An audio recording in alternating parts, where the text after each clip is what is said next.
ज्यादातर लड़कियां अपने चेहरे पर तो खूब ध्यान देती है, लेकिन अपने हाथों को भूल जाती है। हम आपको बता दें, हाथ हमारे बॉडी का एक ओपन पार्ट होता है, जिसके कारण लोगों का नजर आपके हाथों पर भी जाता है और लगातार साबुन और पानी के संपर्क में आने से आपके हाथ रूखे और बेजान दिखते हैं, जो बिल्कुल अच्छे नहीं लगते। लेकिन आज हम आपको एक ऐसे क्रीम के बारे में बताने वाले हैं जिसको आप आसानी से अपने घर पर ही बना सकती है और इस्तेमाल कर सकती है। इससे आपके हाथ एकदम चमकदार और सॉफ्ट हो जाएंगे।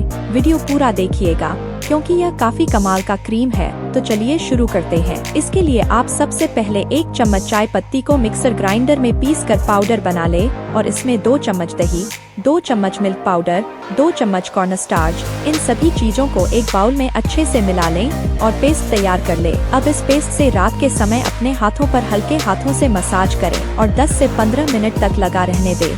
15 मिनट के बाद अपने हाथों को हल्के गुनगुने पानी से धो लें। इससे आप तुरंत ही फर्क महसूस करेंगी। इससे आपकी स्किन को गहराई से नमी मिलेगी और आपकी रूखी त्वचा मुलायम हो जाएगी। आप इस क्रीम को वीक में 2 से 3 बार लगा सकती है। तो आज के लिए बस इतना ही। इस चैनल पर हम स्किन केयर, फैशन और पेरेंटिंग से जुड़े वीडियो पोस्ट करते हैं और महिलाओं के लगभग हर समस्या का समाधान करते हैं। इसीलिए अगर आप एक महिला है तो वीडियो को लाइक, शेयर और चैनल को सब्सक्राइब जरूर करें। इससे आपकी लाइफ और इजी हो जाएगी। और हाँ, इस वीडियो से रिलेटेड कोई भी क्वेरी हो तो आप हमसे कमेंट में पूछ सकती है। तो मिलते हैं अगले वीडियो में, तब तक के लिए बाय बाय।